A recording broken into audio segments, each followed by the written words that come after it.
Now, in this phase of depression, in this continuum of depression, we're going to look at flow and its simplicity and complexity, its ease and its convoluted design. And so let's start out with, a clear picture of flow. So here's a pretty good, it doesn't get easier than this. Water flowing in an easy way, lots of room, downhill in a good direction, right? So we've got flow.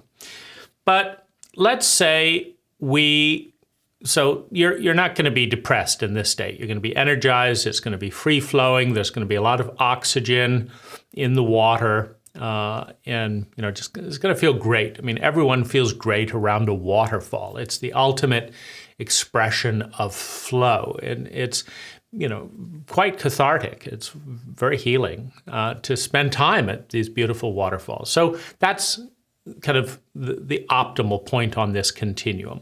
But let's say that we take this water in a piping system, right? And so we block the flow. So first of all, we create a dam, right? And I do landscape construction and design, and so I'm going to use an irrigation analogy. So we're going to block the water. We're going to pressurize the water. Then we're going to funnel it in a 3/4 inch pipe. Now, a 3/4 inch pipe has a certain amount of friction. The water is having contact with the surface of the container. And so every 100 feet that the water flows in a 3/4 inch pipe, its pressure goes down. And then every time you put a 90 in the 3/4 inch pipe, and that's the most common fitting, every time you put a 90, you lose several PSI because the water has to hit that point in the 90 and then it has to change direction and it loses force. Then you have another 90, right? Run over here and then run into a T and then another 90 over here, another 90 back here, and a 90 back here, right? Now, every single turn in this system of piping energy, of piping water, every single point reduces the flow. The surface pressure in electricity, the power goes down because there's resistance in the wire, right? Now, there's less resistance in the wire if you're running, 20, 30,000 volts. And so that's why they have high voltage lines, for long distances. But there's still some loss. Every time you're conducting energy, you're directing energy, there is a loss. And our life is a system of conducting energy. Now, you also lose energy every time you have a rule. So I get up and I have to turn off the alarm. I've got to do that. Then I've got to get up. Then I've got to walk over and get these clothes. Then I've got to wash my face. Then I've got to brush my teeth. Then I've got to do this. So the goal, right? The water you want to get through the day, right? That's the goal. But every one of these things is a 90. It's a stop point. You got all of these different stages. And every one of these stages depresses energy. It's a checklist, but those are checkpoints, and those checks stop energy and require more energy to analyze and say, okay, I've done that adequately, I've done this adequately, I've got the makeup on, I've done this, I've done this. And the more complex the system, take a right angle here, take a right angle here. Now, we may have started out with 70 PSI. That's a common starting point in many homes. Let's say 65, 70 PSI at at the water hookup point. But by the time we've done this and then done this and then done that so that we can do this and then paid for this, which means we have less money in our bank account, so that we can then do this, which means we have less money in our bank account, so that we can then do this, so that we can put gas in the car, so that we can do this and get in traffic and then do this and then turn right here. Every one of these things is bogging the energy down. Right? If you think of the most simple, graceful kind of energy thing, you wake up and you're present, and you're just present, right? Or you jump up and down and make some noise. Right?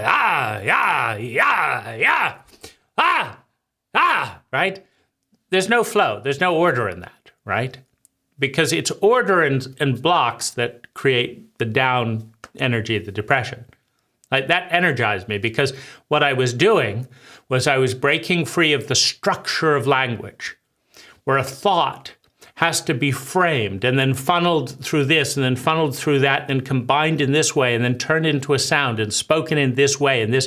Those are all structure. Those are all piping that energy has to flow through in order to function in a system where we turn reality into tiny mouth noise and then try and transmit the meaning of that reality to one another. It's not conducive to flow.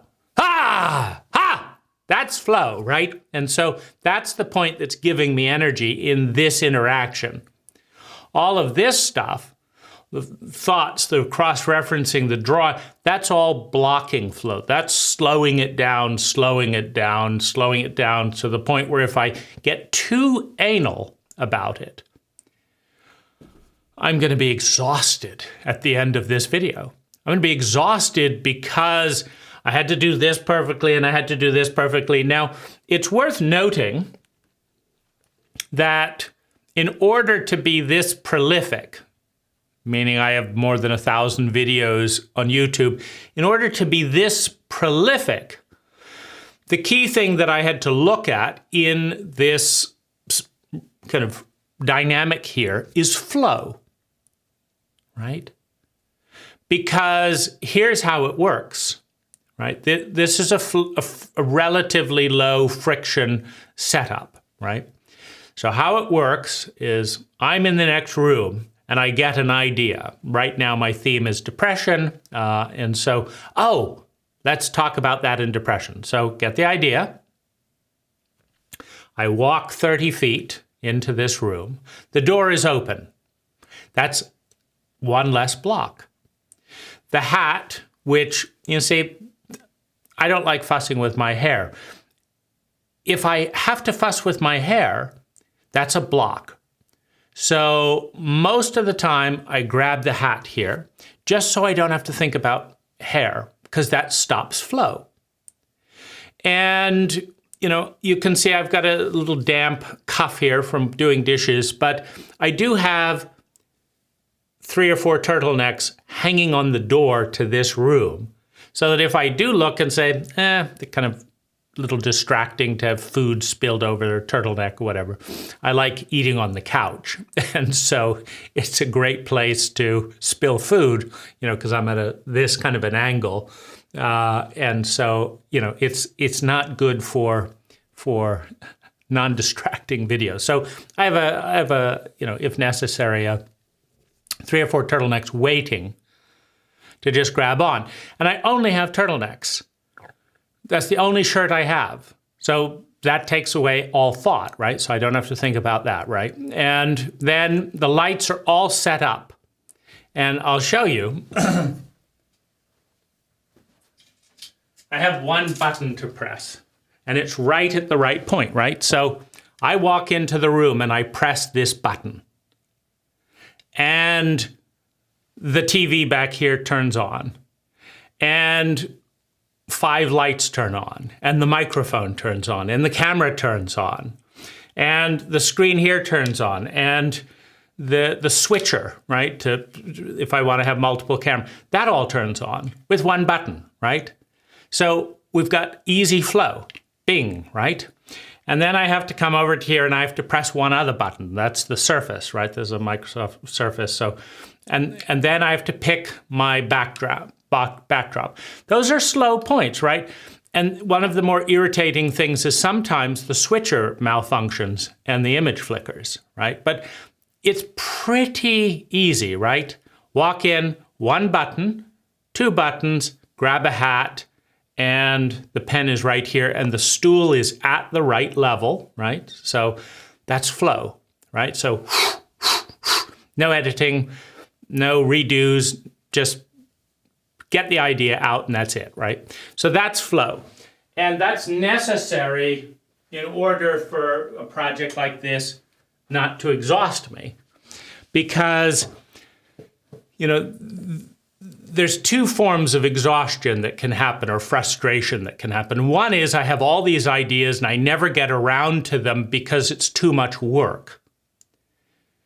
And the other is I get around to them, but the structure of doing them is so difficult and tedious that I'm exhausted by the time I'm done. So this is kind of a coming together where I feel good after doing an idea, and this is an idea here, right? I feel good after getting this done. So I get an accomplishment, a dopamine hit, this is done, and the price isn't that high. And of course it's relatively free to stick something on YouTube, but I have also automated that in the sense that I send all of these videos via Dropbox to my assistant, and he puts them on the appropriate channels. Because otherwise, that's another downer. That's another point where I have to do that. And if I don't do it, then, you know, it doesn't get done. And so this is a flow system, right? And so one of the things that happens in depression is our system is too convoluted so that by the end of, you know, the complex thing that's all dependent on us and going round and down here and then not on a Saturday, because there is an irritant, right? There are some irritants. The neighbors' lawnmowers can penetrate this room. I picked this room as the least penetrable sound room, but weed whackers and lawn blowers and all that, they still penetrate. It's irritating. So I do it at night, right? So I'm often up until 3 in the morning. And I can pop in at any moment and do these videos. I can do one video, go back and watch some interesting, you know, Netflix or, you know, YouTube videos, or listen to a book on tape, or take a bath or whatever, do some emailing, then do another video. And so it also, if you do anything for too long, sit for too long, talk for too long, watch TV for too long, eat for too long. If you do anything for too long, sit in a bath for too long, hedonic adaptation kicks in and you tune it out. So you lose energy. It's not distinct enough. So the pace back and forth of adding variety, like let's do a little bit of email, let's do a little bit of board games, let's do a little bit of writing a book, let's make another video, then let's have a bath, then let's have another video, you know.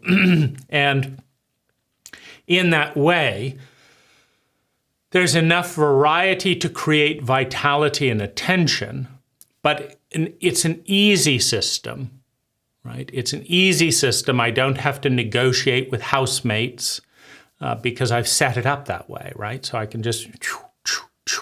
So that's flow, and that's energizing. When things can easily and directly happen, which requires the creation of a system. And what I mean by that is I spent 30 days and $5,000 working hard to create this system, knowing that once I created it, it would create an endless amount of flow. So creating the system isn't flowing. It's not free, right? It requires unusual thought. Like I had to check multiple TVs to find one that would turn on automatically with that switch. And then I had to check, you know, the banding and stuff of this camera and different TVs. Like a whole brand of TVs doesn't work with this camera. And nobody tells you that when you buy this camera. By the way, it's not going to work with this TV.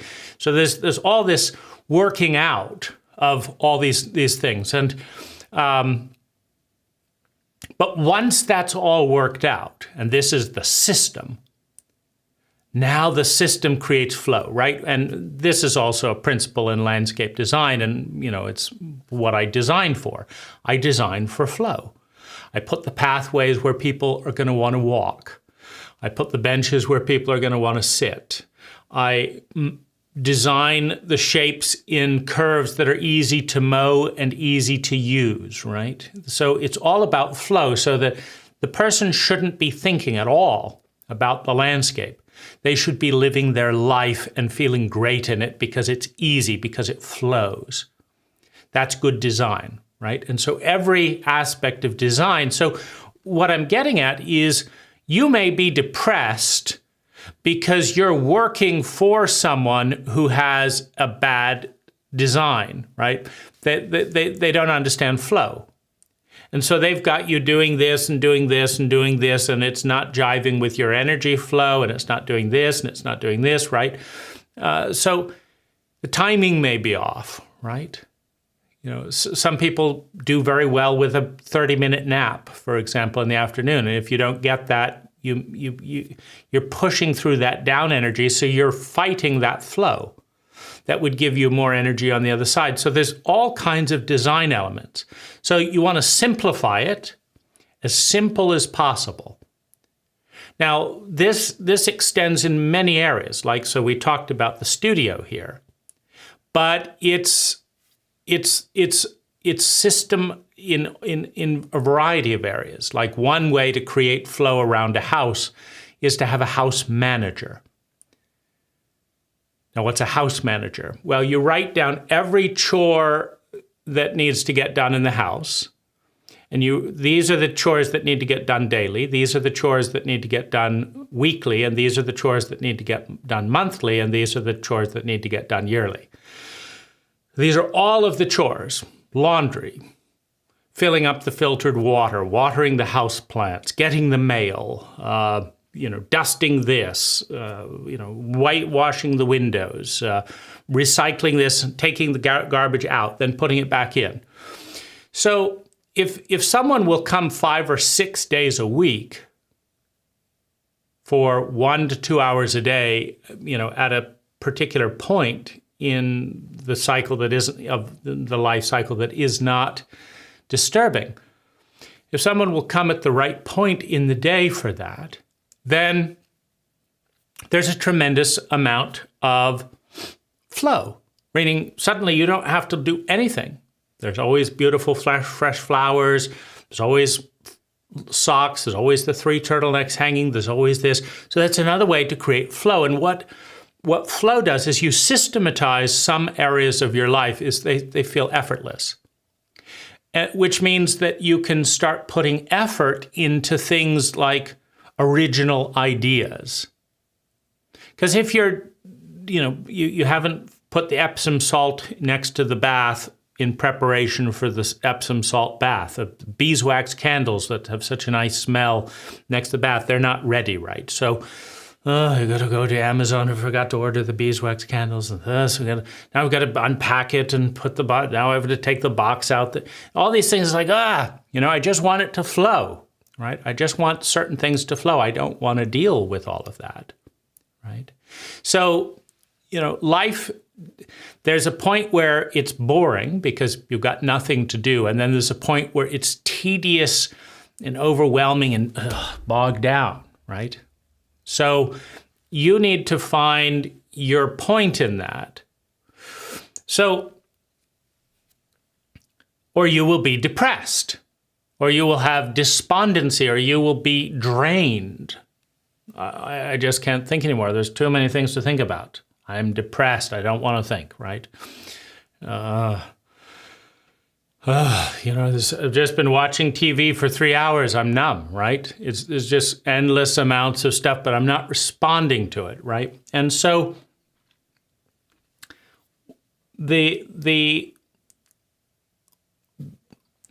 general category, if you're depressed and approaching it from this angle, is to take this whole convoluted mess and delegate it, simplify it, and take out a lot of the rules.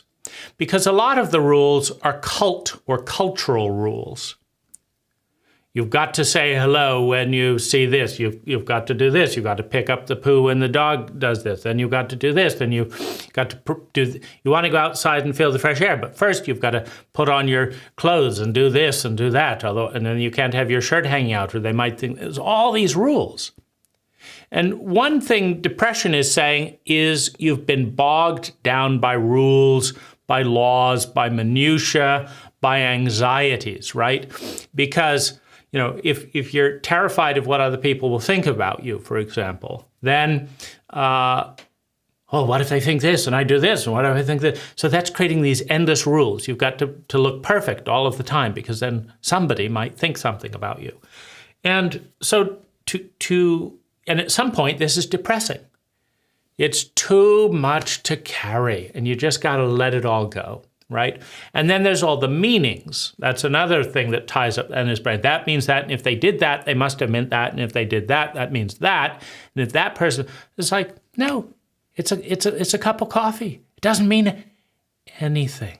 It's a wave. It doesn't mean anything. It's just flowing some energy. Hey. What does it mean? Why did you wave at me? Hey, because it feels good. That's it. Hey, so demeaning, decluttering all the meanings something is supposed to have. Decluttering all the this has to do this and this is the.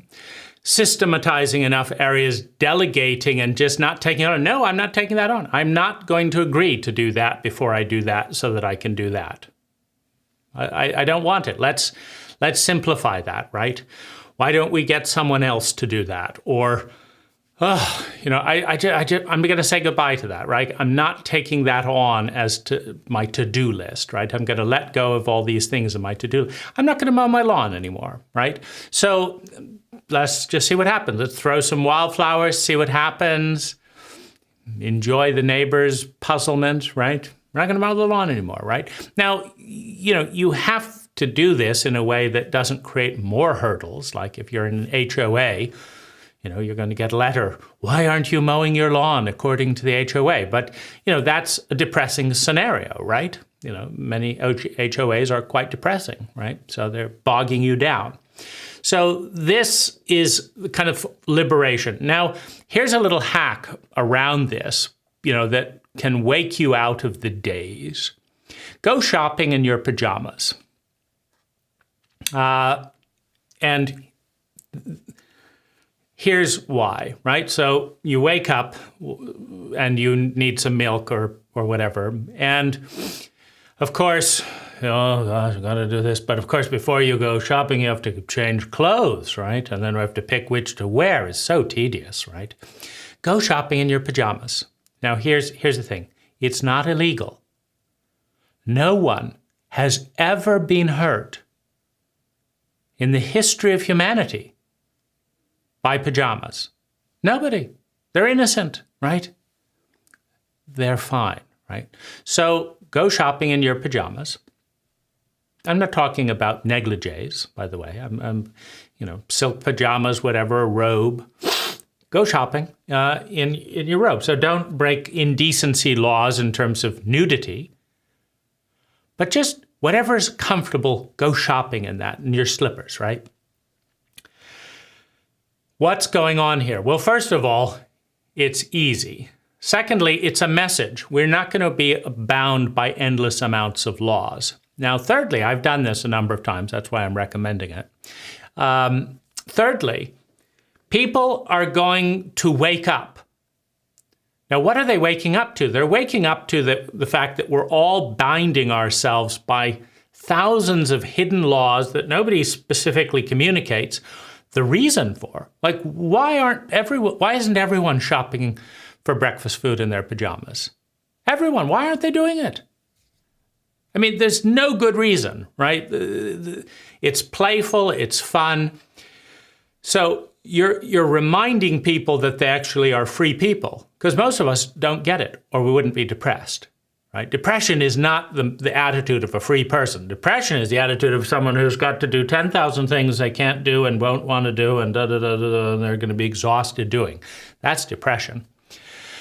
So I'm going to go in my pajamas. Now, I've watched people's reaction to me.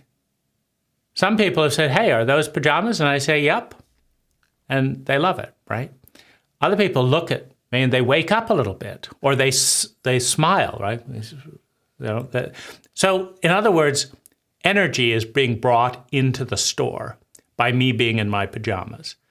People are thinking more, they're considering more, they're noticing things, they're not just ignoring, everyone else in the store. So awareness goes up, creativity goes up, playfulness goes up, humor goes up, engagement, social engagement, all of those are flow points.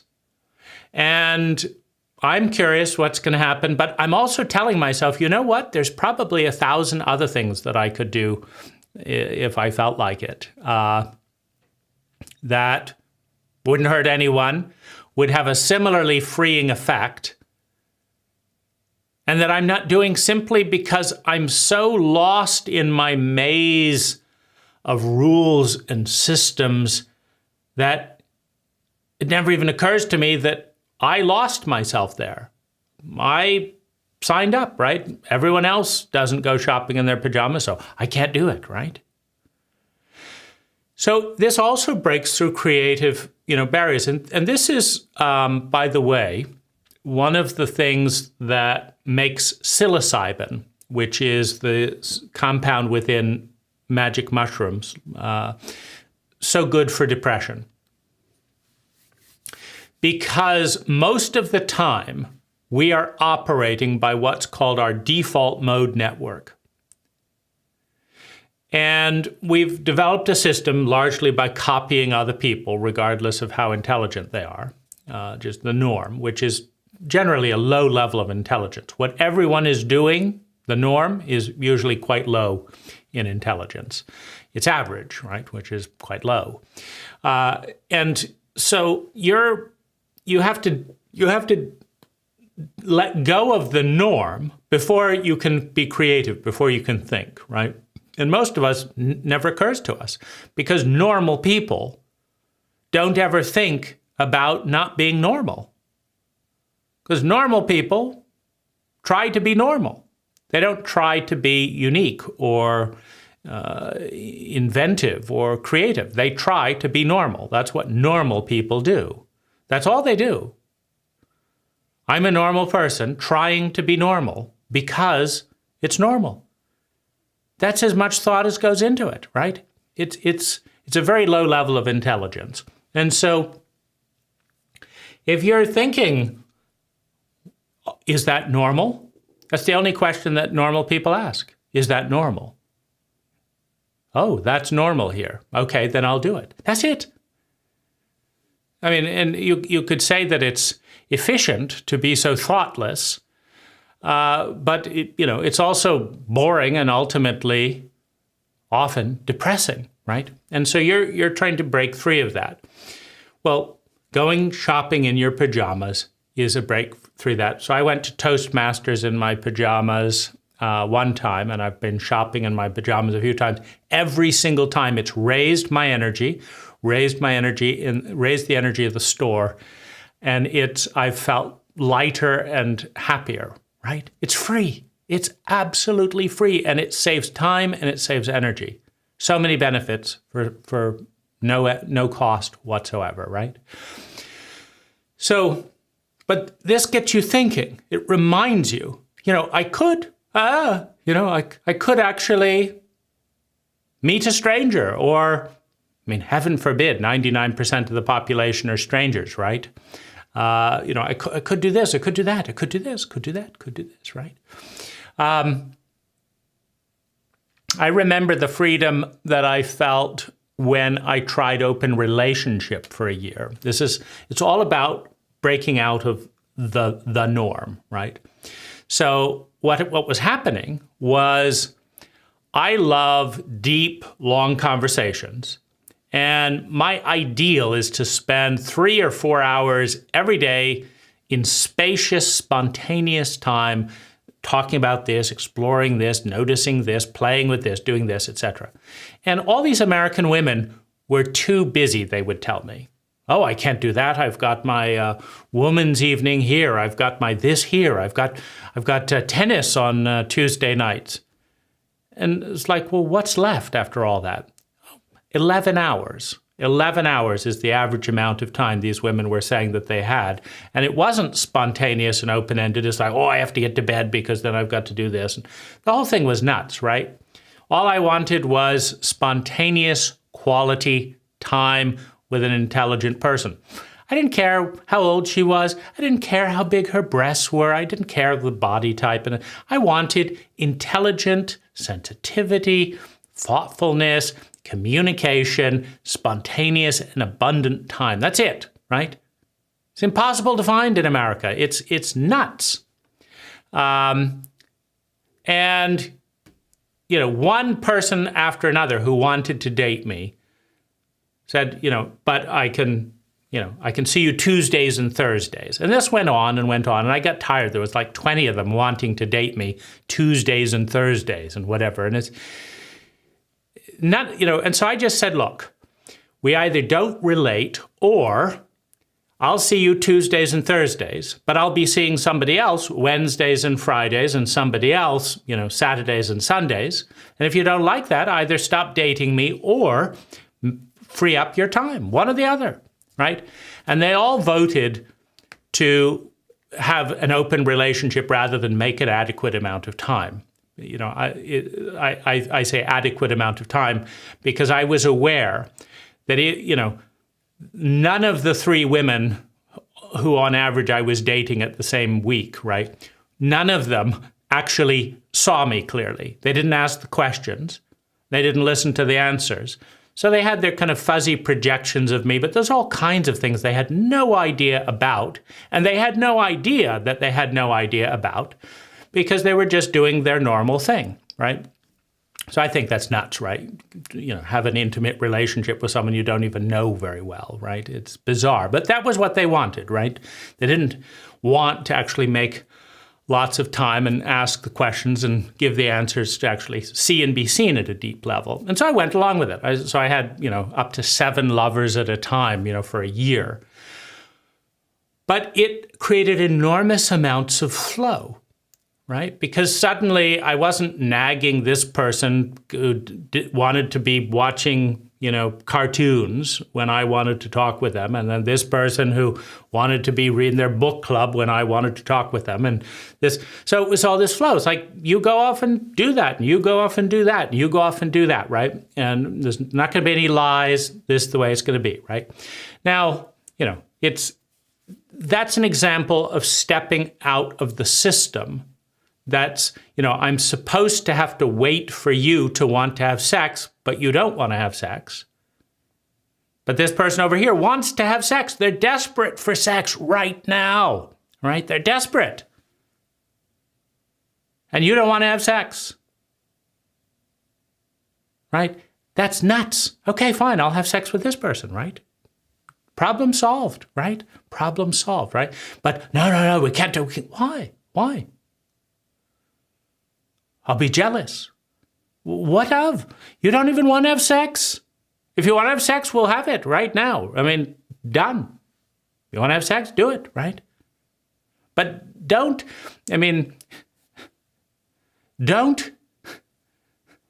block flow in other people that you don't want to experience yourself. You don't want to talk about this, so don't get in the way of me talking about that with somebody else, right? That's the idea. Basically, you can have as much of me as you want, but if you're going to block me in any area, I'm going to go in an area where that energy flows. And this, you know, all the frustration, irritation, anxiety, are they going to be interested in this? What am I going to do? You know, this, you know, all this ridiculous stuff, right? I'm a bad person. I'm going to be cheating. I've never cheated on anyone in my life. Never lied to a single lover or friend. Not once, right? Why, right? Just focus on flow. So psilocybin starves the default mode network in the brain. If you eat a mushroom, less blood will flow to the normal paths in your brain. It's not more blood, less blood. And what that does is it calms down the assumptions that we always make, and it gives room for blood to flow to an area that we haven't been thinking about because we're clogged up, right? We're all messed up, right? We haven't been thinking about it. We're all messed up. So this is a path out of depression. So if you can understand that depression is more rules, more regulation, tighter time frames, being tighter and tighter wound until almost no energy can get through the system and you're exhausted by the time you get through that, that is a depressing direction. And that unwinding things and creating flow and creating options and creating freedom and doing new things and thinking new thoughts spontaneously is the opposite of that. So, for example, in Thailand, I experience 1,000% more quality time with Thai people than I do with Americans. What this means is that in 1 month in Thailand, I will have more quality time spontaneously with people I've never met before than I will with all of my friends combined in a year in the United States. Why? Because it's a more spontaneous feminine culture. Because if you say, hey, how about we have a 6-hour conversation? Most of the time they say, sure, let's do it. When? Right now, right? Let's do it. Why not? So that's, text me next week and we'll fit you in for lunch. And then you fit into the tight parking place and you drive there and you don't be late and da. That's not flow. That's fucked up, bogged down stupidity as far as I'm concerned, right? Just let it flow, let it flow, let it flow. So psilocybin, alcohol can also let things flow that have been bottled up. Running, hyperventilation. I'm going to let oxygen in that wasn't there before. Psilocybin. Right? Thankfully, there are a few places, and it's good to start with microdoses, and microdoses are perfectly adequate for something like this. You don't have to, you can be well below psychedelic threshold and just notice that you're able to see things differently. I'm looking at this very, very differently than I would have normally. What a wonderful thing, right? That's flow. So unwinding, unstructuring, unruling, delegating. So another thing that I do that is huge around this is I have a virtual assistant. And for 3 hours every single day, he does everything I hate doing. Talks with the tax preparer, deals with the IRS, or deals with the airline, scheduling and rescheduling. I just tell him what I want. I want someone to help me with graphic work. I want someone to help manage my house, right? And he sets to work and puts all of that in motion and says, oh my goodness, it's so wonderful, right? So that's this principle in action, and hopefully you get the gist.